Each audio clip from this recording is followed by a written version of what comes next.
Hello everyone, আসসালামু আলাইকুম। আজকে আমি আপনাদের খুব সহজ নিয়মে প্যান্ট কাটিং ও সেলাই করে দেখাবো। আজকের প্যান্টটি কাটিং সালোয়ারটির লম্বা থাকবে হচ্ছে 38 ইঞ্চি পরিমাণ। তো 38 ইঞ্চি পরিমাণ সালোয়ারটি কাটিং করার জন্য এখানে আমি 2.5 গজ মানে 2 গজ 8 ইঞ্চি লম্বা পরিমাণ কাপড় নিয়ে নিয়েছি। তো এই কাপড়টাকে প্রথমে যেভাবে মাঝখান দিয়ে একটা ভাঁজ দিব, এই যে এভাবে মাঝখান দিয়ে একটা ভাঁজ দিয়ে নিব। তো আস্তে আস্তে আপনাদের ভাঁজটা দেখাচ্ছি। তো এইভাবে ভাঁজটা দেওয়ার পরে তারপর এইভাবে একটা ভাঁজ দিয়ে নিব। তো এখন মোট 4 পার্ট হলো। তো এই যে এইভাবে ভাঁজটা দিয়ে নিচ্ছি। তো আমার ভিডিওটা এখন যারা দেখছেন তারা প্লিজ দয়া করে চ্যানেলটা সাবস্ক্রাইব করবেন, আর অবশ্যই ভিডিওতে একটা লাইক করে দিবেন। তো এই যে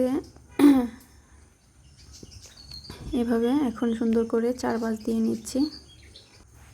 তো এই যে সালোয়ারটির লম্বা কিন্তু 38 ইঞ্চি পরিমাণ থাকবে। তো এখন সুন্দর করে কাটিং দেখাবো।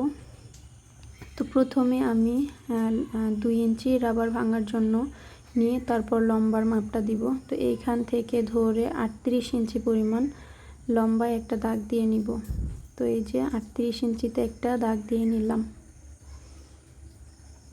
তো তারপর সেখান থেকে 2.5 ইঞ্চি পরিমাণ লম্বা একটা এক্সট্রা দাগ দিব, সেটা হলো নিচে বর্ডার ভাঙার জন্য। তো এই যে 2.5 ইঞ্চিতে একটা দাগ দিয়ে নিচ্ছি। এটা হলো এক্সট্রা নিচের বর্ডারটা ভাঙার জন্য। তো প্রথমে এই যে লম্বার মাপগুলো আমি নিয়ে নিলাম। তো তারপর প্যান্ট কাটিংয়ের যে মূল কাজ সেটাই করব। তো নিচ থেকে আমি এক সাইড থেকে পায়ের দিক থেকে 3 ইঞ্চি পরিমাণ বাদ দিয়ে নিলাম। তো সেইখান থেকে ধরে 6 ইঞ্চি পায়ের মুহুরিতে একটা দাগ দিয়ে নিব। তো এই যে সেখান থেকে 6 ইঞ্চি পায়ের মুহুরিতে একটা দাগ দিয়ে, তো 1 ইঞ্চি 2 সুতা পরিমাণ বেশি মানে 1 ইঞ্চি পরিমাণ এক্সট্রা নিয়ে নিলাম সেলাইয়ের জন্য, কারণ দুই পাশেই সেলাই কিন্তু যাবে। তো এইখান থেকে ধরে এই যে 2 ইঞ্চি রাবার ভাঙার জন্য রেখে সেইখান থেকে 14 ইঞ্চিতে হাইয়ের মাপ নিয়ে নিব। তো এই যে 14 ইঞ্চি হাইয়ের মাপ নিয়ে নিলাম। তো এইখান থেকে কিন্তু 2 ইঞ্চিতে একটা দাগ দিয়ে এইভাবে মিলিয়ে নিব। তো আমি কিন্তু এখনও কোমরের মাপটা বলিনি। কোমরে কিন্তু আমি 4 ভাঁজ দেওয়ার পর 13 ইঞ্চিতে দাগ দিয়ে নিয়েছি। আর নিচে তো এইভাবে এক্সট্রা 2 ইঞ্চি দিয়েছি, সেটা তো দেখিয়ে দিলাম।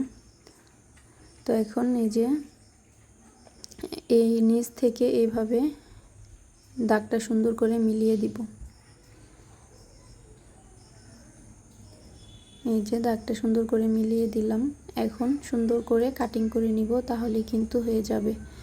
তো এখন হলো এই দিক থেকে আবার ফিতাটা ধরে একদম হাইয়ের যে দাগটা দিয়েছি সেইখান থেকে যেভাবে দাগটা মিলিয়ে দিলাম। তো আর্ট করা কিন্তু হয়ে গেল। এখন প্যান্ট কাটিং সালোয়ারটি কাটিং করে নিব। তো প্রথমে এই সাইড থেকেই কাটিংটা শুরু করছি। এই যে তো তারপরে এই যে 2.5 ইঞ্চি পরিমাণ এক্সট্রা নিয়েছিলাম, সেইখানে খুবই সহজ সালোয়ারটি কাটিং করা। তো আমি নিচ দিক থেকে কিভাবে কাটিং করি দেখাই। এখানে নিয়ে এভাবে একটু কোনা করে কাটিং করব, কারণ এটা আবার এইভাবে ভাঁজ দিলে মিলে যাবে। তো এই যে কাটিং করা হয়ে গেল আমার সুন্দর সালোয়ারটি। এখন কিন্তু সাইড দিয়ে ছাড়িয়ে নিব।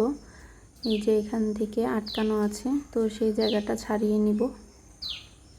তো আবারও বলছি, যারা আমার ভিডিওটা এখন দেখছেন অবশ্যই চ্যানেলটা সাবস্ক্রাইব করবেন। তো আমার চ্যানেলে কিন্তু আরও অনেক সুন্দর সুন্দর বাচ্চাদের ড্রেসের ডিজাইনের ভিডিও আছে কাটিং ও সেলাইয়ের, সেটা কিন্তু অবশ্যই দেখবেন, আর অবশ্যই সাবস্ক্রাইব করে রাখবেন চ্যানেলটা। তো এই যেভাবে সুন্দর করে মিলিয়ে দিলাম, আর উপর দিক থেকে যেভাবে সুন্দর করে কেটে নিচ্ছি। তো আজকে প্যান্ট কাটিং সালোয়ারটা কেমন লাগলো অবশ্যই কমেন্টে জানিয়ে যাবেন। খুবই সহজ এই প্যান্ট কাটিং সালোয়ারটি।